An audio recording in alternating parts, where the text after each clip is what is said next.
Praise God. Kaya pwedeng tayo pong lahat ay tumayo. Basahin po natin ang salita ng Panginoon dito sa Revelation chapter 3 verse 15 to 16. Basahin natin 1 to 3, go. I know all the things you do, that you are neither hot nor cold. I wish that you were one or the other. But since you are like lukewarm water, neither hot nor cold, I will spit you out of my mouth. Tayo manalangin. Yes, God.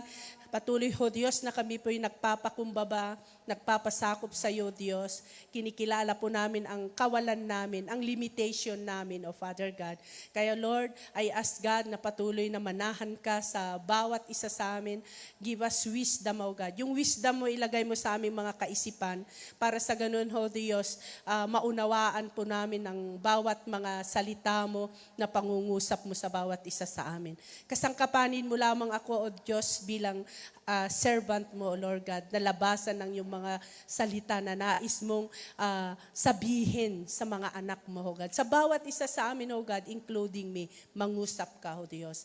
Hallelujah. Alam mo ang mga sitwasyon namin, kung may mga nakikita ka na hindrances, O God, hallelujah, na hindi namin matanggap ang pagkilos ng Banal na Espiritu sa oras na ito, Lord, I ask to forgive us. Forgive your people, God. Hallelujah. Linisan mo kami. By your blood, Jesus, hallelujah, dumaloy ang dugo mo, O Kristo Jesus, sa buhay ng bawat isa. Yes, God, na-disalign kami, O God, sa purpose mo sa buhay namin. Forgive us. Kung may mga bagay na naisip kami, nag-doubts kami, O God, nairita kami, nagkaroon kami ng hurts, unforgiveness. Lord, forgive us. Patuloy, O Lord God, na isinusuko ko, O God, ang buhay ng bawat mga anak mo na kasama ko ngayon sa lugar na ito. In the mighty name of Jesus. Dumaloy ang mercy, hallelujah, grace ni Jesus sa buhay ng bawat isa. Yes, God, I believe, O God, sa salita mo, if we confess our sins to you, you are just and righteous to forgive us and to purify us. Yes, in the name of Jesus. Dumaloy, hallelujah, ang pagkilos, hallelujah, ng Banal na Espiritu sa bawat isa sa amin. At patuloy, O God, na liwanagan kami, O God, sa mga salita mo, magpaunawa ka, hallelujah. At patuloy, O God, na matanggap namin ito, O God, dahil ikaw, O Diyos, ang nangungusap sa bawat isa sa amin. Yes, hallelujah. Patuloy na paalalahanan kami, O God. Karoon kami ng puso na maturuin. Hallelujah, sa oras na ito. Puso, O God. Hallelujah, na handa na nagmamahal sa iyo ng tunay. Hallelujah. Yes, hallelujah. Yes, God. Magparanas ka sa bawat isa sa amin, O Diyos. Wala kang lalampasan. In the mighty name of Jesus we pray. Amen. Amen. Praise God. Hallelujah. So nakita natin, ito ay yung church ng Laodicean. Amen. Sa Revelation chapter 3, verse 15 to 16. Diba? May mga 7 churches doon sa Revelation, pero isa ito, Laodicean. Amen. Na itong Laodicean, pwedeng i-ano natin sa susunod. Amen. Praise God. Dito makikita natin yung sitwasyon ng Laodicean church, yung background niya, no?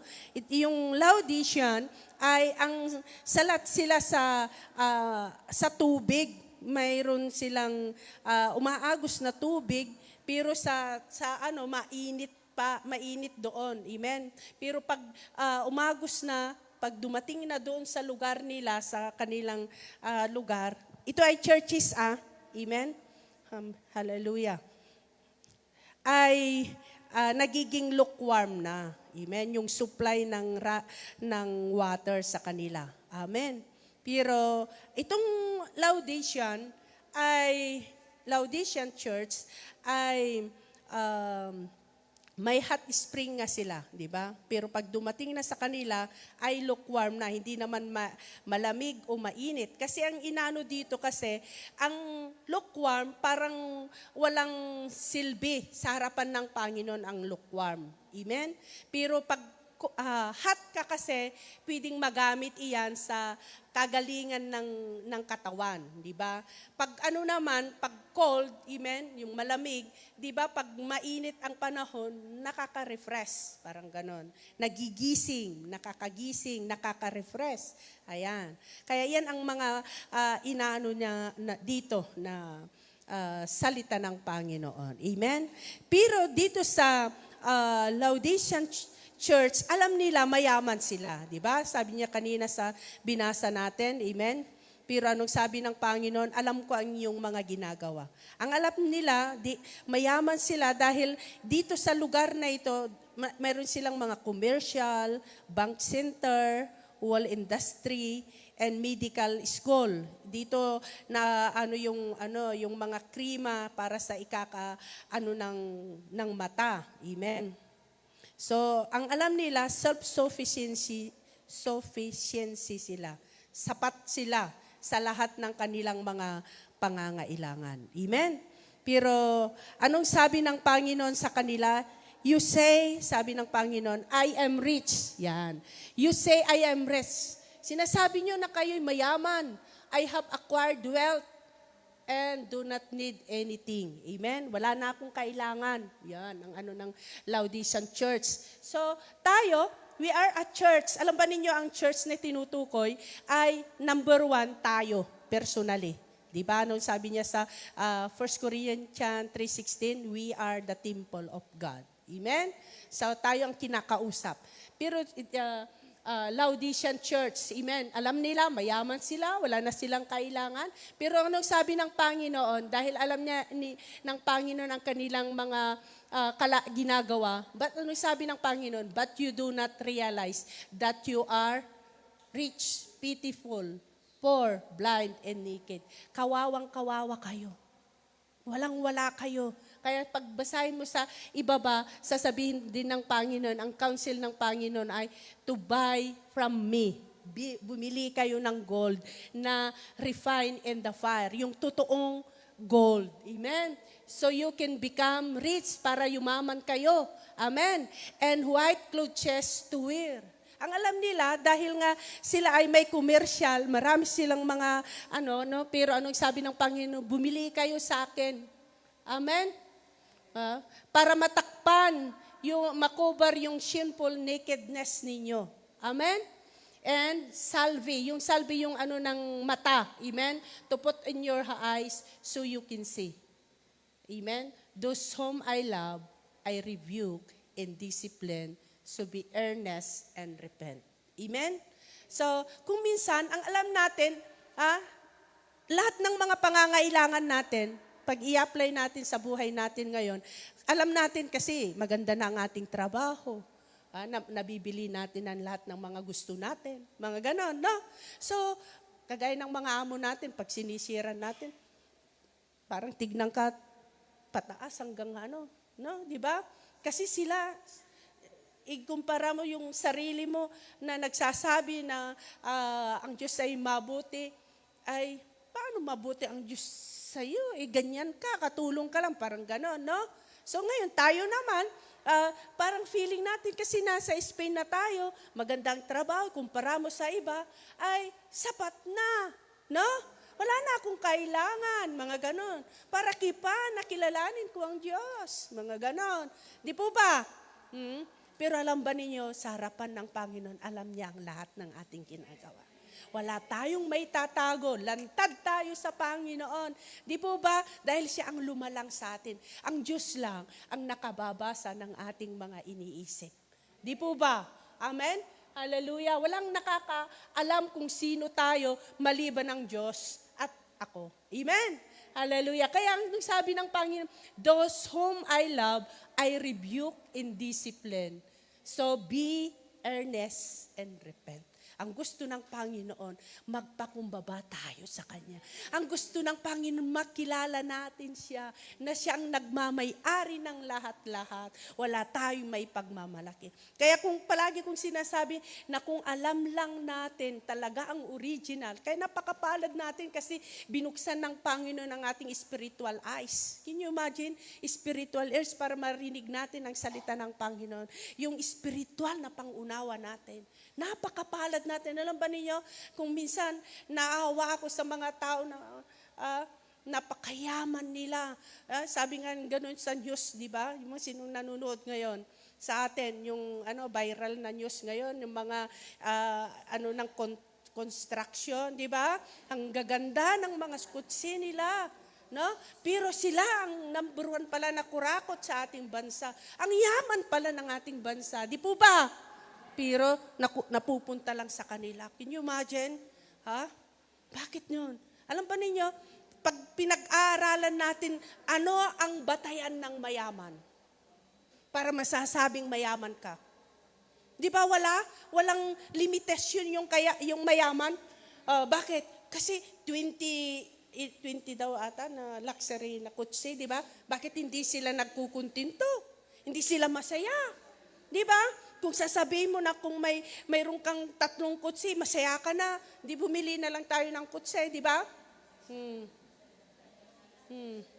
Kung mayroon kang pera sa bangko na ganito, masaya ka na. Bakit sila pang number one na kurakot, di ba? Tayo naman, mahirap pang meal ang nasa bangko natin, pero kontento tayo. Hello? Kung makabahay ka na ng mansion, di ba? Masaya ka na, wala ka ng problema. Hindi, magbahay na lang sana tayo, no? Di ba? Pero hindi doon Di ba? Mapangasawa kasi ganito, kasi siya ang crush ko. Masaya na ako, nag-asawa ko, mas problema, di ba?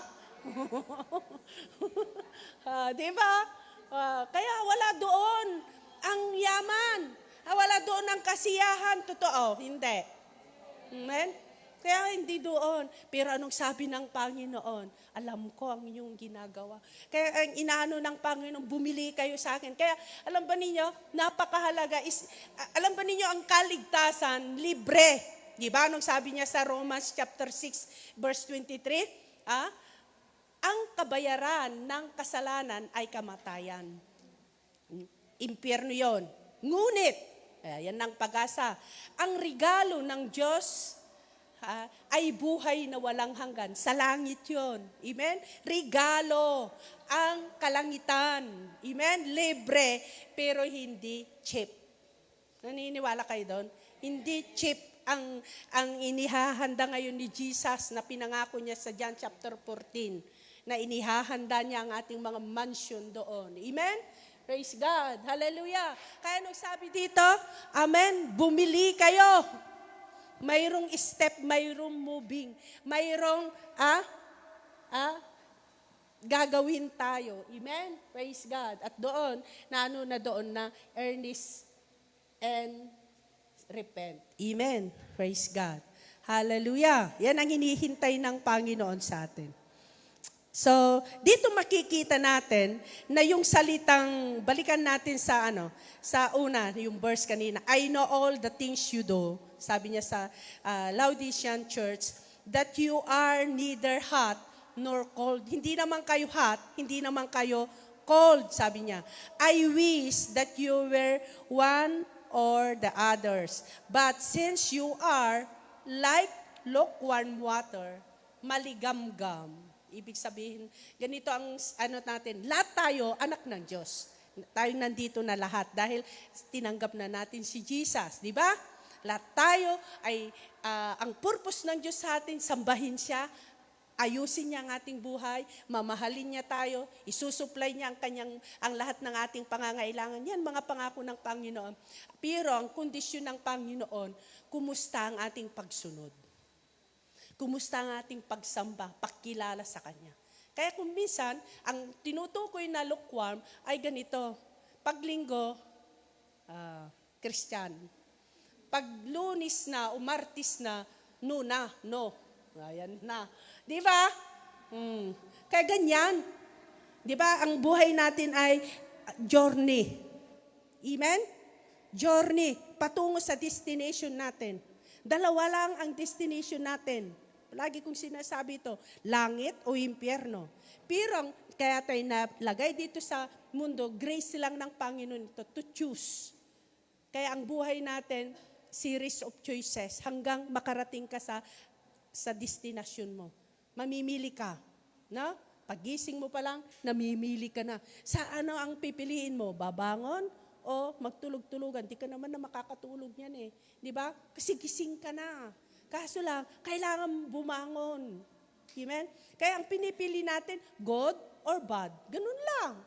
Di ba? Mag-brush ka o hindi ka mag-brush. Kumain ka o hindi ka kumain. Ganun lang. Bawat araw, isang step natin patungo sa ating destination. Kaso lang, dalawang hinihintay natin. Yung magtatapos, yung naitakda na panahon mo sa grace ng Diyos. Saan ka na? Saan ang last na napili mo? Patungong langit o hindi? Sabi mo, lukewarm. Ganito ang lukewarm. Gusto ko silang dalawa. So, ganyan. Ganyan ang lakad mo. Ganyan. Imbis na dito ka sa patungong langit o patungong impyerno, ang gusto mo dalawa eh.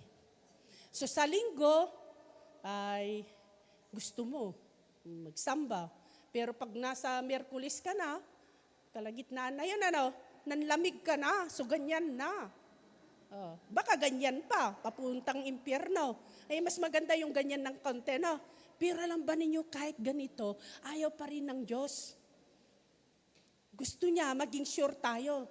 Kasi, hindi mo alam yung hinihintay nga natin. Kasi, di ba, hindi naman pahabaan ang buhay dito sa mundo eh. Mapalad ka na kung umabot ka na ng 100. Di ba? Pero hindi mo alam eh. May 5 taon, nawawala. Nasa tiyan pa lang, nawawala. Di ba? Pero ang matindi, hindi ka nakahanda kasi marami namang klase ng kawalan o kaya'y rapture. Dalawa eh. Hindi ka pa mamamatay pero rapture na. Yan. So ngayon, nagulat ka. Pag tunog ng trumpeta, gulat na gulat ka. Maganda kung nagulat ka patpuntang langit ang na-step mo. Gulat ka papuntang impyerno. Di ba? Hello? Praise God. Ang matindi, sabi ng Panginoon, isusuka niya tayo. Hello? Amen. Hallelujah. Kaya unang-una nating gagawin para makita natin, amen, kung nasaan tayo, explore our hearts. Amen. Kaya sabi ng Panginoon, I know your deeds. Alam na alam ng Panginoon ang ating mga ginagawa. Wala tayong maitatago sa Kanya. Kaya sabi niya, explore your heart. Alam ba ninyo, hindi, ang kasalanan kasi na ginagawa natin, lahat ng kasalanan na nagagawa natin, napapatawad. Amen? Walang kasalanan na hindi napapatawad, pero may kondisyon. If you confess. If you confess, inaamin mo at binibigkas mo na humihingi ka ng pagsisisi sa Diyos. Amen? Kapatawaran sa Diyos. Amen? Lahat napapatawad. Ilinilinisan ka pa nga eh. Amen?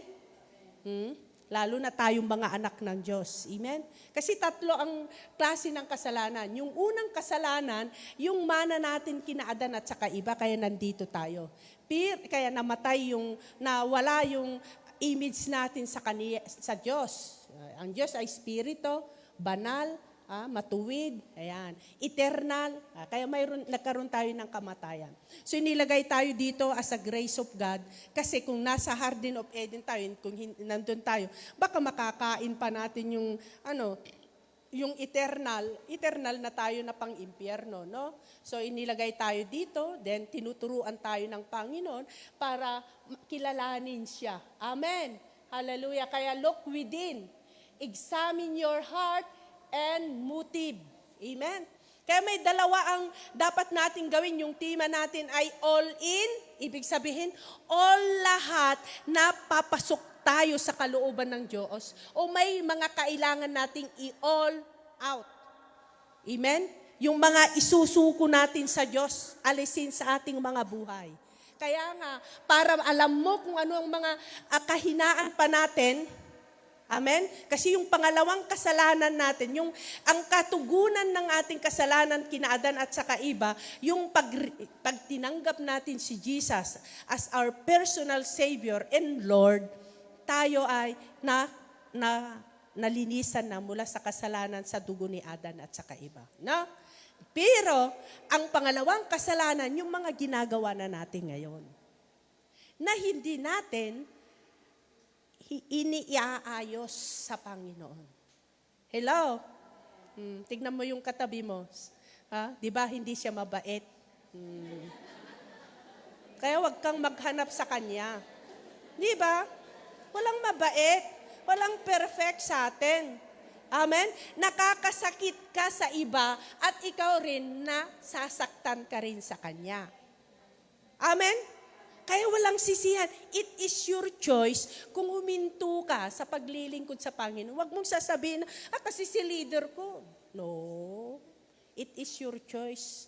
May individual tayo na dealing sa Panginoon. Di po ba?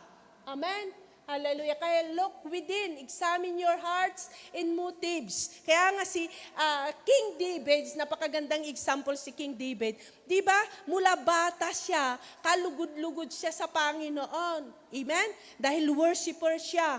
Pero nung umangat siya, naging hari siya, doon siya na nagkasala sa Diyos. Grabe. Kasi sa lahat ng kanyang mga ginagawa, ay sumasangguni siya palagi sa Diyos, kaya nagtatagumpay siya sa mga labanan. Ang Diyos ang ibinabandila niya. Pero nung huminto siya, amen? Huminto siya, hindi siya sumama. Nag-isa siya, di ba? Late siyang bumangon. Yun nga sabi ko babangon ka ng maaga o late kang bumangon. Alam ba ninyo, ang katamaran kung minsan, nagdudulot yan ng kasalanan. Naniniwala kayo, hindi? Si David, tinamad siyang sumama sa labanan. Doon lang siya late na gumising. Tapos nung nagising siya, doon siya natukso. Kaya sa mga walang ginagawa, pabanjing-banjing sa buhay spiritual, madali ang tukso. Naniwala ka hindi? Hindi ka gumigising na maaga para mag-devotion. May alas 7 tayo na devotion kay pastor. Tapos, wag na. Mayroon akong personal devotion. Pero sa totoo lang, tinatamad ka. Kahit personal na devotion, kung minsan, nakakaligtaan. Kaya, late na pala ako kasi pangatlo na yung alarma. Tapos sulit na ako, sa bus na lang ako mag-worship, Lord. Ayan. Sa bus, nakakita ka ng hanggang dito yung damit. Imbis na nag-worship ka, naku, nagpupuna ka na, naman yung mga ganun ka na naman. Di ba? Ganun tayo kasi ang dali tayong maapektuhan, di po ba? Amen?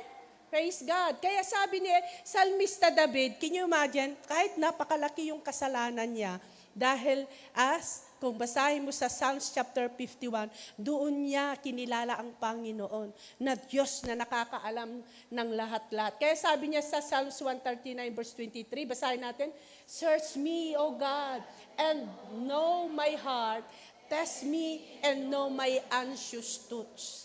Kaya alam mo, Panginoon, kung ano ang laman ng aking puso, ng aking mga iniisip. Di po ba? Diyan tayo madalas binibitag ng kaaway. Ang dali nating mag-pretend Saya, parang ang active. Pero casual na pala, mamaya, hindi mo na namamalayan, wala ka ng gana sa pagsamba sa Panginoon. Bakit?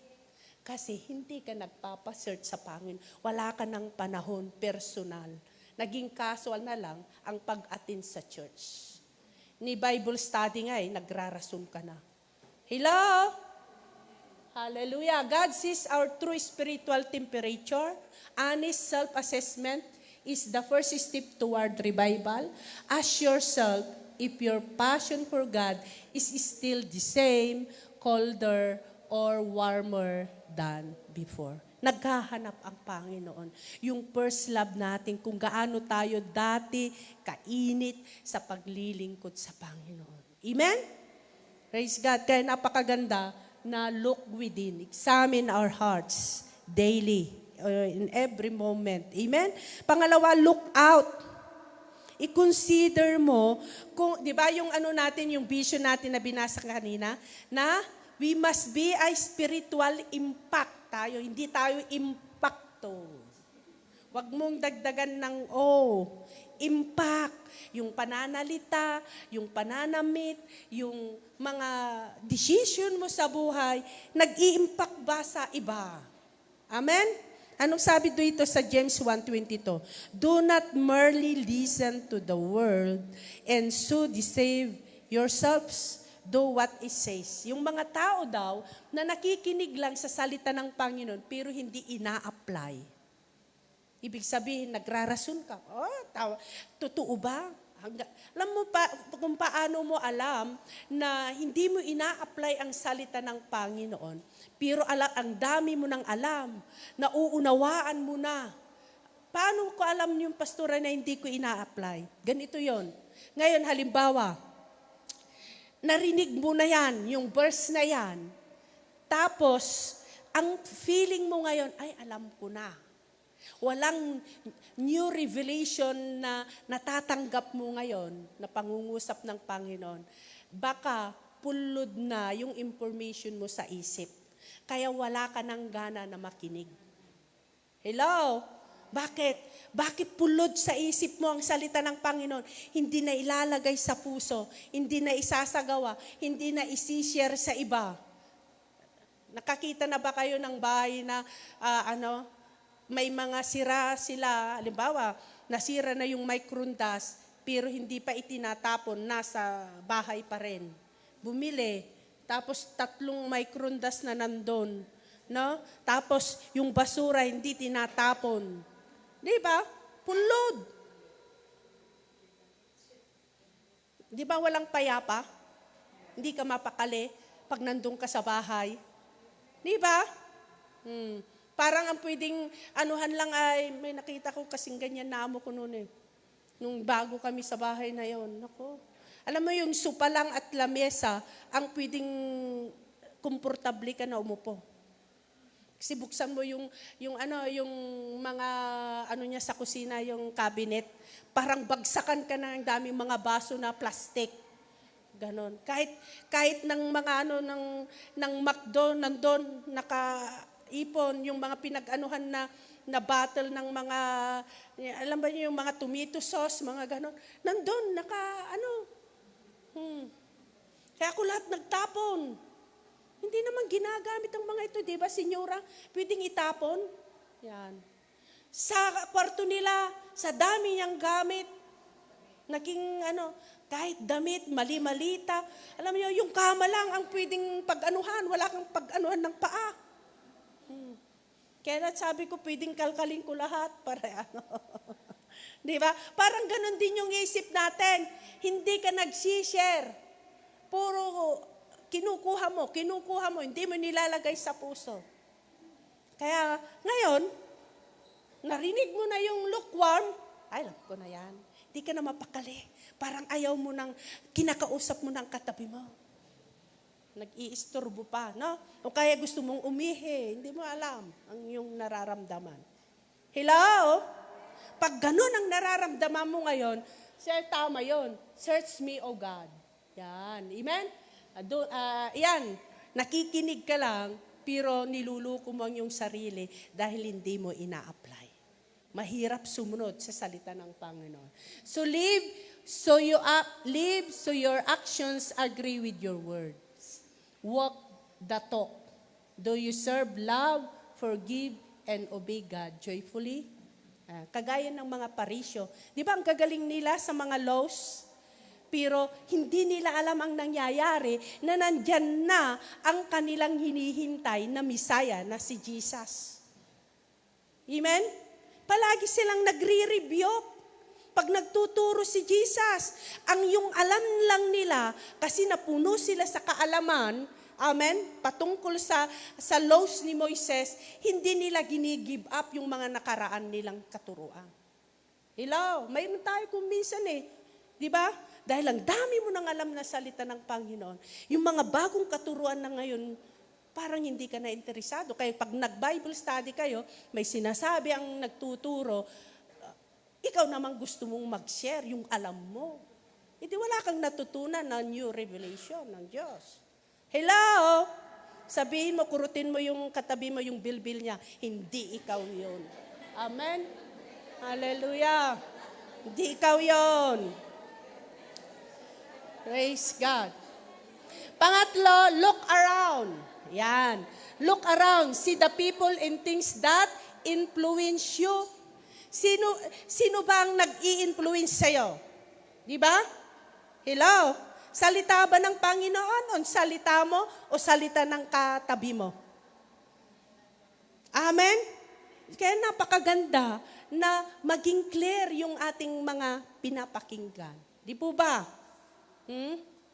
Kasi kahit kasama mong Kristiyano kung minsan, di ba? Sino sa inyo yung nanood na ng sine? Taas ang kamay. Mga nasubukan nanood ng sine, di ba?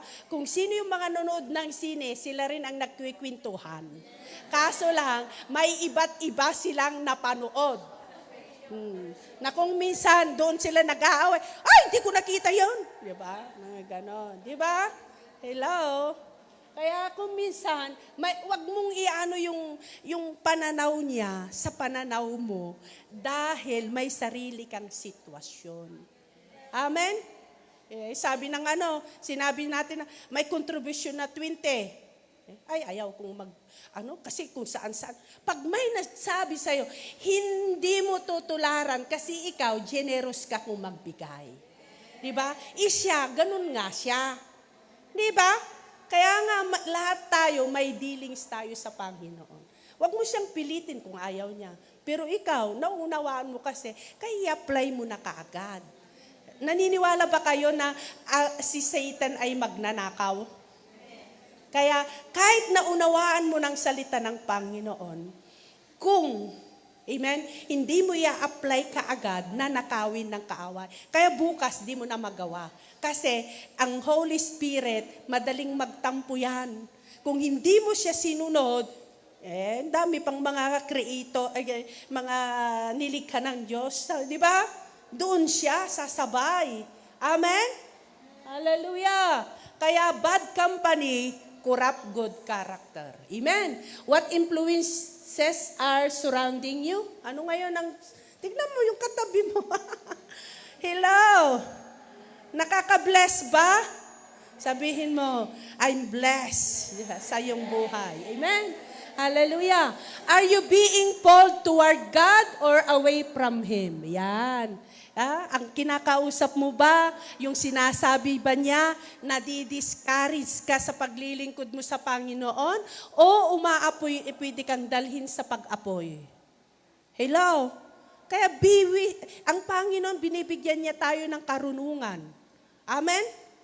Gamitin natin yon sa ikalalago natin sa buhay espiritual.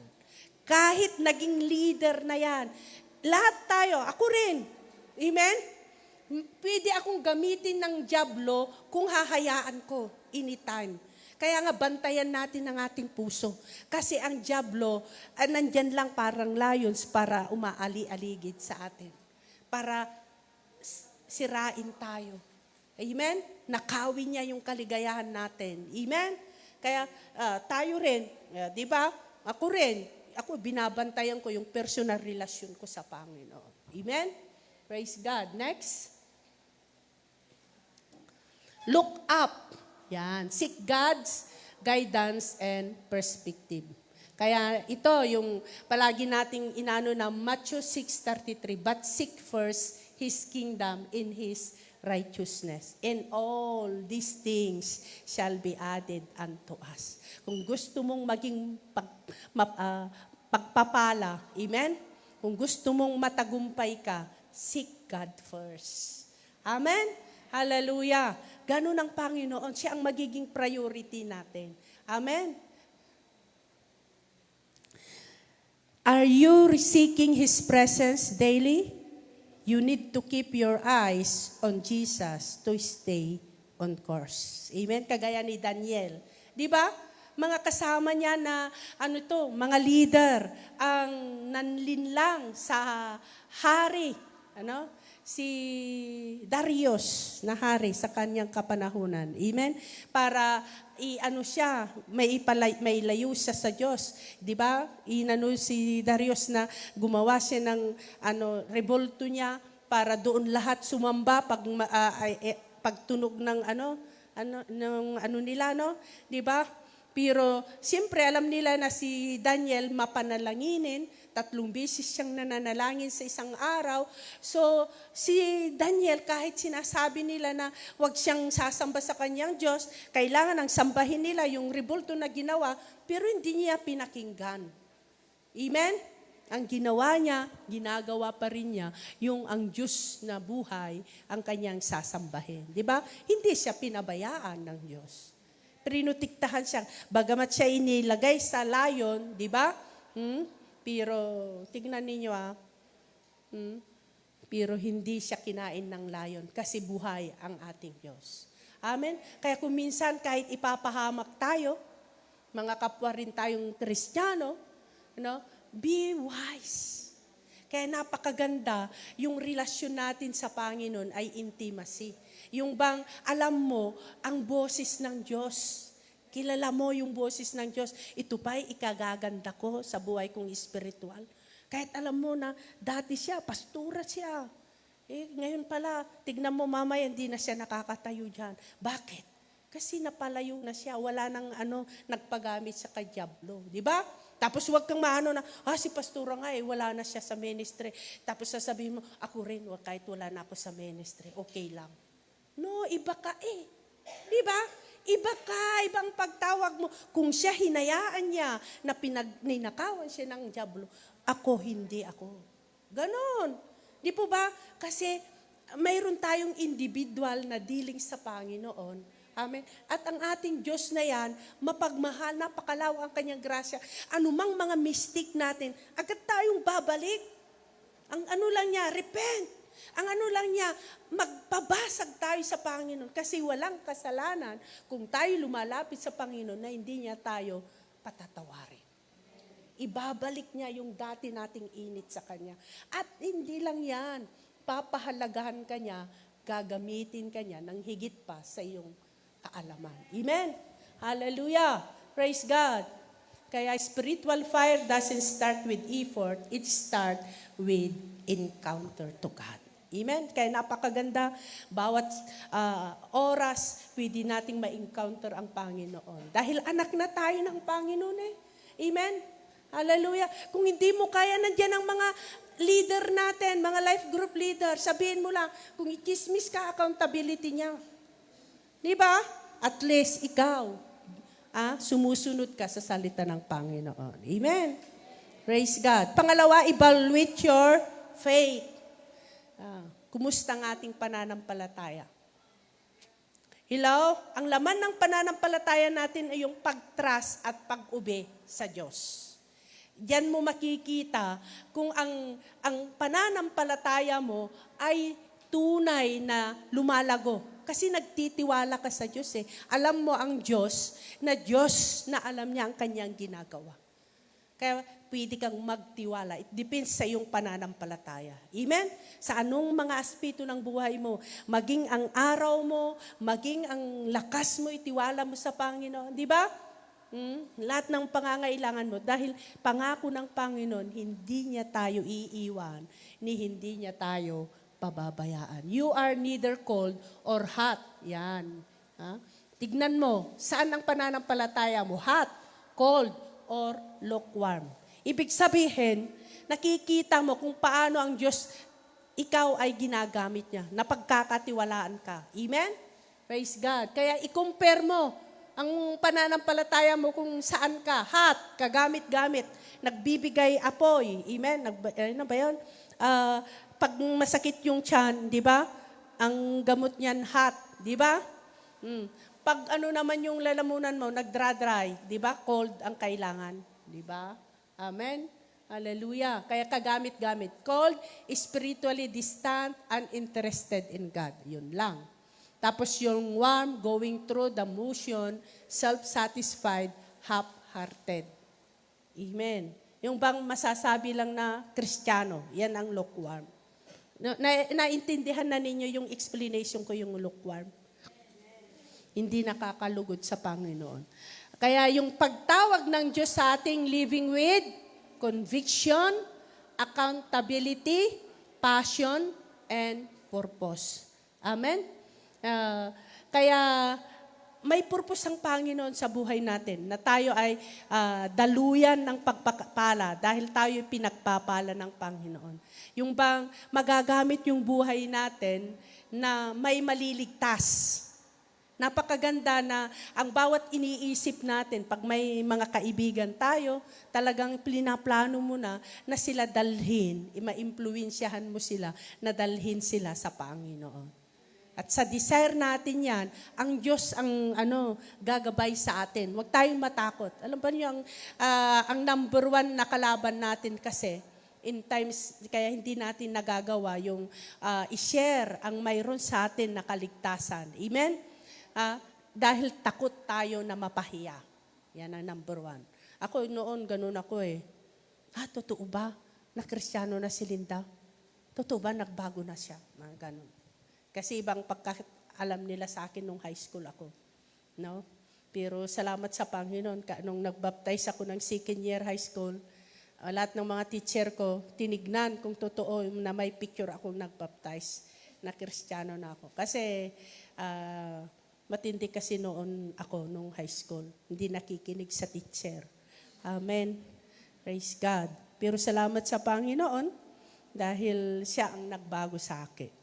Amen. At saka mahiyain ako. Mahiyain na bastos yung mga sabi gano'n. Amen. Yung bang ayaw kong magpagamit, mga gano'n. Amen. Pero salamat sa Panginoon. Ay binigyan na ako ng tuso. Tama ba yung Tagalog ko? Na tumayo. Kahit mapahiya ako, hindi ako nahihiya. Amen. Di ako nahihiya na mapahiya. Kahit sinasabi na hindi naunawan yung Tagalog ko, yung pronunciation ko, sige lang, sumunod ka lang sa Panginoon.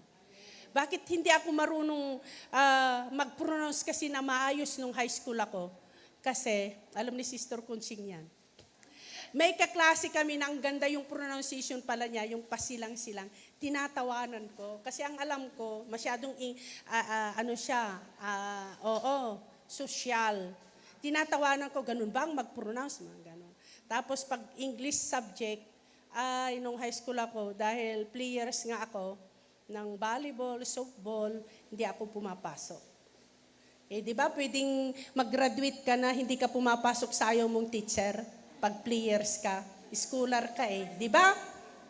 Ganun ako noon. Kaya nung si Jaira, magtanong sa amin, yung chemistry niya nung high school, paano yung chemistry? Sabi niya sa akin. Parang di ako pumasok, sabi ko. Kasi players ako, barangay yung amin, mag-practice kami sa bayan. Libre ang sasakyan, yung sasakyan ng mga teacher. Can you imagine? Ganun kami noon. Kaya parang hindi ako nag-high school. Tapos nung si pastor naman, tinanong si pastor, ikaw naman daddy, sabi ni Jaira, schooler ako, musikiro. Pag may patay, piyesta. Nandun ako palagi, sabi naman ni pastor.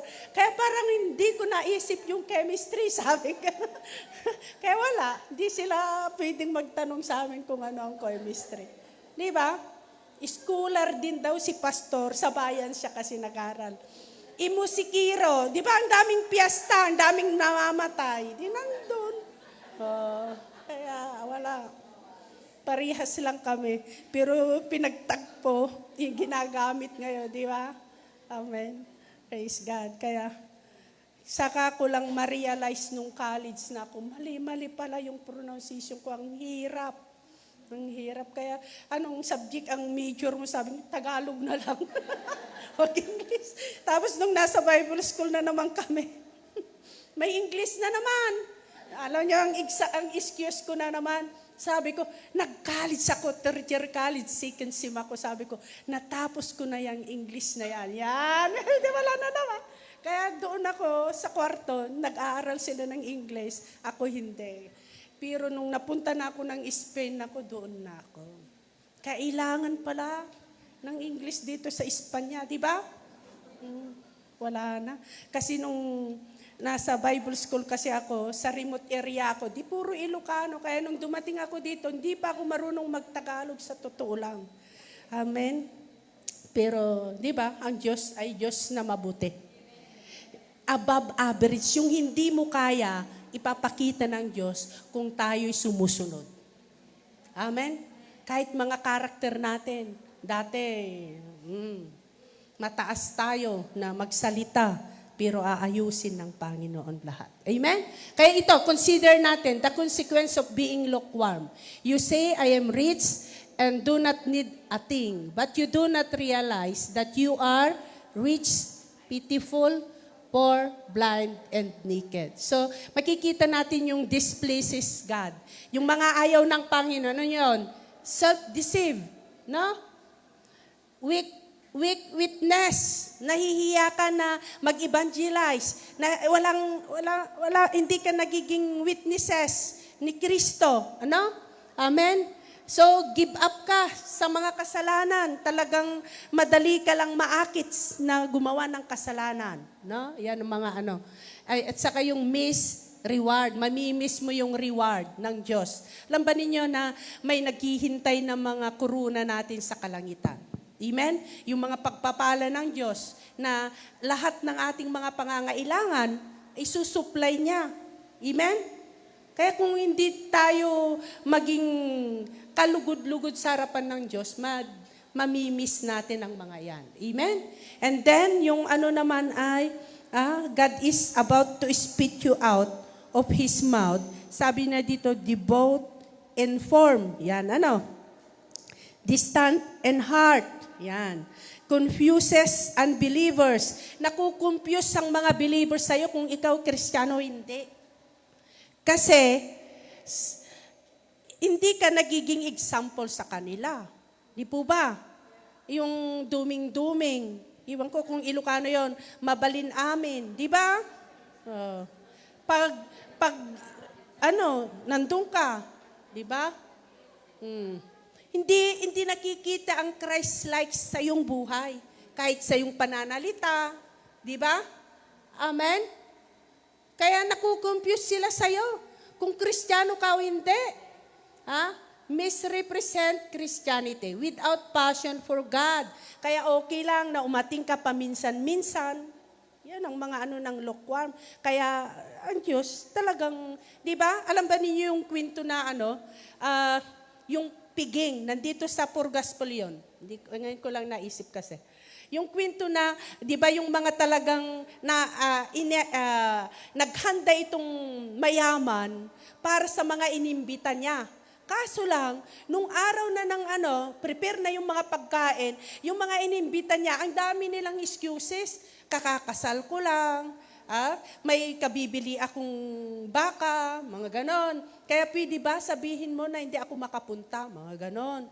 No? Kaya sa galit ng yung mayaman na yon, sa mga inimbita niya, di sayang naman yung Kaya sabi niya sa kanyang mga alipin, pumunta na kayo sa sa lansangan, kahit sino, imbitahan na ninyo. So nag-imbita sila, di ba? Sila nang nakapasok. Pero mayroon pumasok na hindi handa. Ibig sabihin, nung dumating siya sa piging, nakita ng mayaman, yung damit niya hindi pang okasyon. Siguro may damit na pero ayaw niyang pinalitan, paborito niyang damit, yung nasa kanya. Kaya pwede akong pumunta, pero pwede bang hindi ko aalisin ang aking suot? Siguro ganon. Pero sa harapan na doon, nagalit yung sabi niya, ay, hindi ka nakadamit yung pangpiging, sabi ganyan. So sabi niya, ilabas ninyo siya sa dilim. Amen? At parusahan. Imagine, kayo yun. Parang ikaw, tinuring kang mahal ng Panginoon, inahalagaan ka, tinawag kang anak, amen?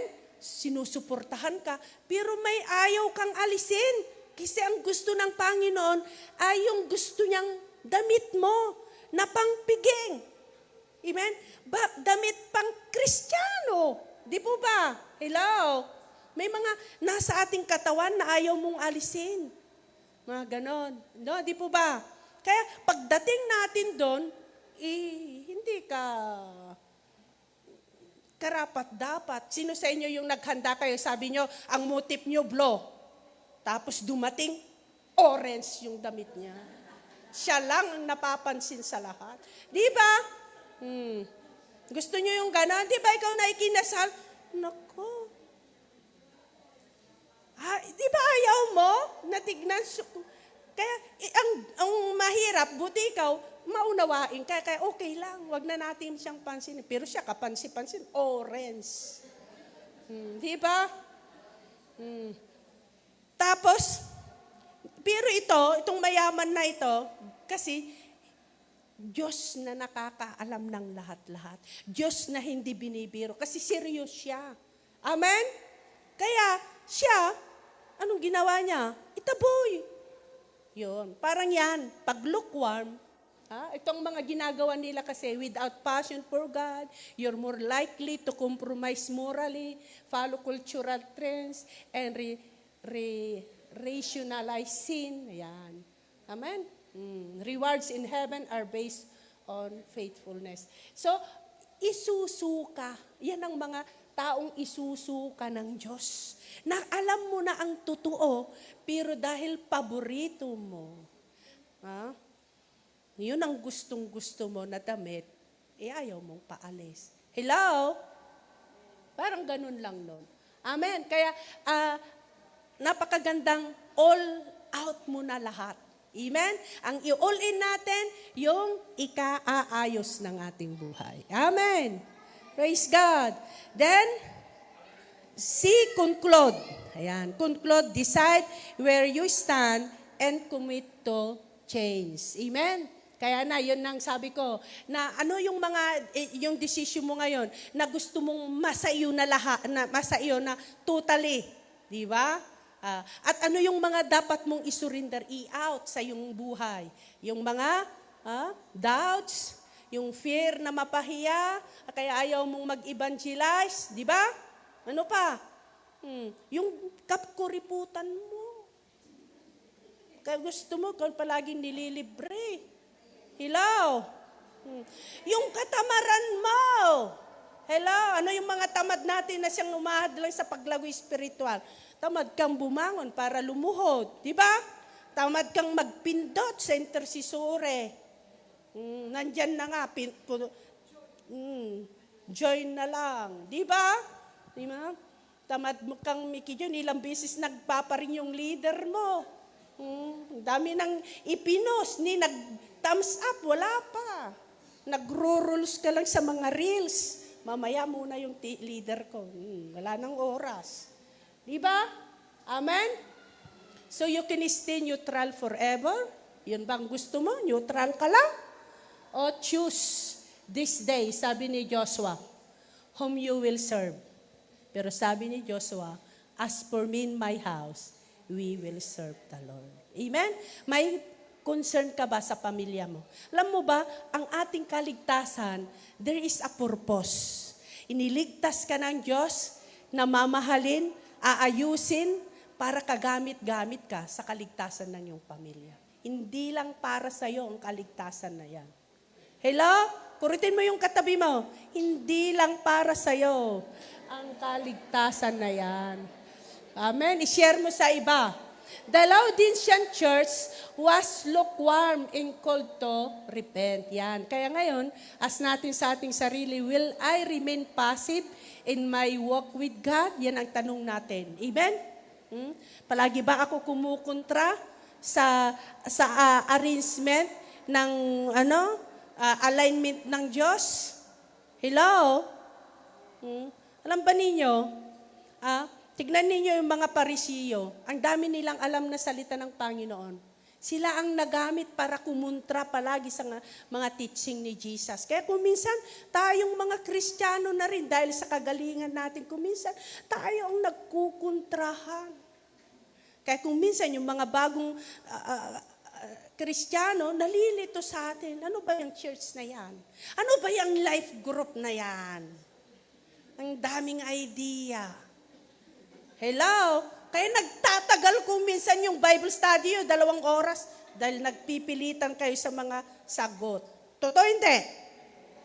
Tignan nyo kung makinig na lang kayo, mag-agree kayo sa leader nyo, 30 minutes tapos na kayo. Hello? Hindi pa ninyo naubos yung kape nyo mamaya. Tapos na yung life group nyo. Di ba? Hello? Puro amen. Oh, amen. No, hindi ganyan. Nako, balik na naman kayo sa ano. Amen. Hallelujah. So yan. And then, the last, yan na. Exercise faith growth. Kung nakita na natin, nagdesisyon na tayo, amen, na sumunod na lang tayo sa alignment ng Diyos. Amen? Kasi ang Diyos, tignan nyo ang gagaling ng mga parisyo sa laws ni Moises. Pinipilit nila, pero hindi nila naunawaan, si Jesus ang kaligtasan. Hindi sa mga mabubuting gawa. Hello? Ang gawin lang, kasi grace ng Diyos, si Jesus, ay to believe. Di ba? For God so loved the world that He gave His only begotten Son. Yun ang grace ng Diyos. Whosoever, tayo na yon, believes kay Jesus, not peres, hindi mapupunta sa impyerno, kundi have everlasting. Yun lang. Amen? Believe, sumunod sa alignment ng Diyos. Iyon nga ang ano ng Panginoon na kung minsan, kaya nga ang kaligtasan hindi sa gawa para wala tayong may pagmamaliki. Sabi sa, di ba, sa Ephesians chapter 2. Chapter 2, verse 8 to 10. Di ba? Kundi sa ating pananampalataya. Na ang ibig ng pananampalataya, sumunod ka kahit hindi mo nauunawaan. Wala na. Amen?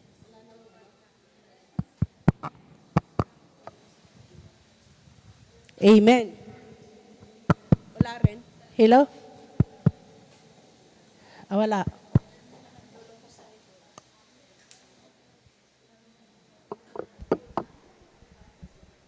Amen. Wala rin. Ayan. Ay. Hello? Wala. Wala na. Hello? Maglalas na tayo. Praise, praise, praise. Praise, praise. Full battery naman daw.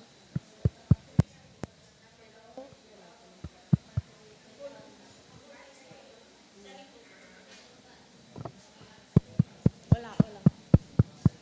Praise. Praise, praise.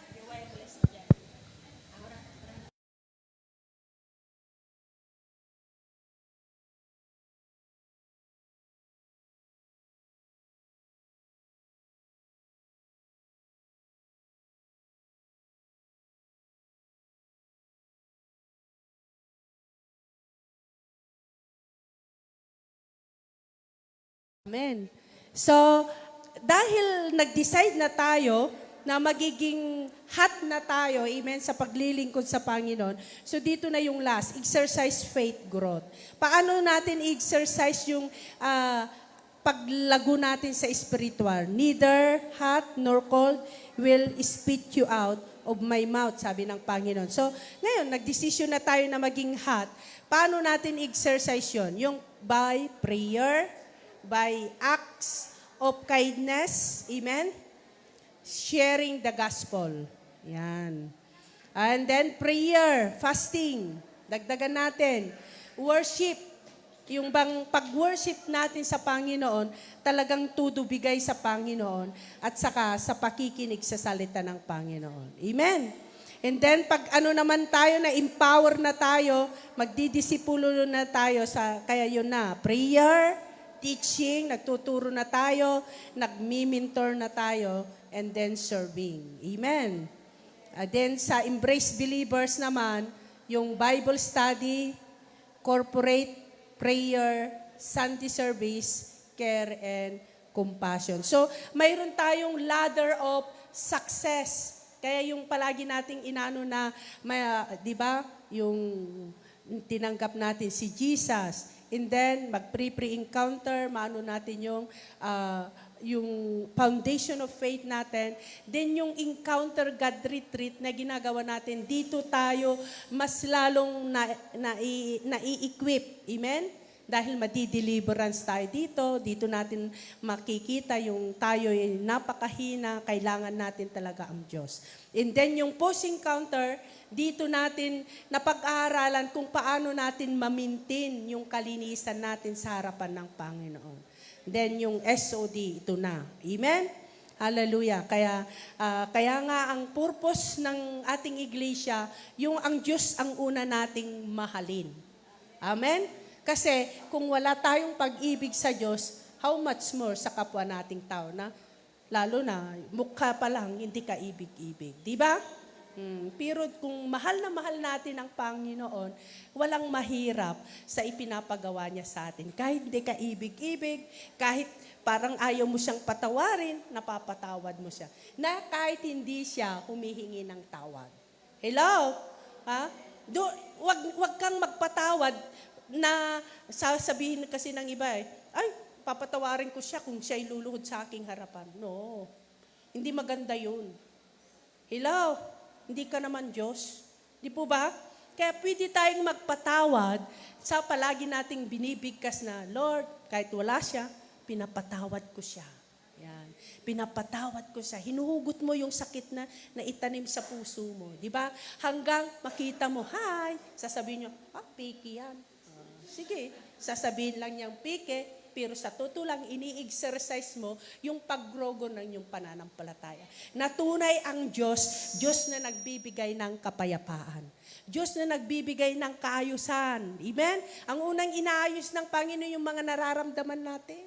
Yung mga iniisip natin. Hello? Tapos mamaya susubukin tayo. Nandyan na yung taong talagang galit na galit ka. Tapos nakayanan mo siyang niyakap, kinamayan. Nako, Lord, doon mo na totoo pala na buhay ka, Lord. Di ba? Hello? Kaya doon nakikita mo na ikaw obedience na sa salita ng Panginoon. Di ba? Amen? Hanggang naging lifestyle mo na yan. Madali na lang magpatawad, madali na lang magbigay, ano pa? Madali na lang umunawa. Di ba? Napaka-successful na buhay pag ganon. Amen? Praise God. Kaya mayaman ka. Yun ang, para sa akin, ang batayan ng mayaman, kung mayroon kang kakuntintuhan, kagalakan sa buhay. Amen? At mayroon kang, amen? Kung may humingi sa'yo, mayroon kang naibibigay. Mayaman yan. Kaysa yung dami mong pera sa bangko. Pero pag kumain ka naman, ay puro paa ng manok. Ayan lang. Di ba? Kasi ayaw mong gastusin. Mayaman ba yan? Marami lang siyang pera sa bangko. Di ba? Pero ang mayaman, masarap ang kanyang kinakain. Di ba? May pambili. May pambigay. Amen. Hello? Sino sa inyong mayaman? Taas ang kamay. Ayaw nyo atang mayaman ha? Di ba? Mayaman tayo sa salita ng Diyos na ating tinutupad. Amen. Hallelujah. Tayo pong lahat ay tumayo na. Amen. Praise God.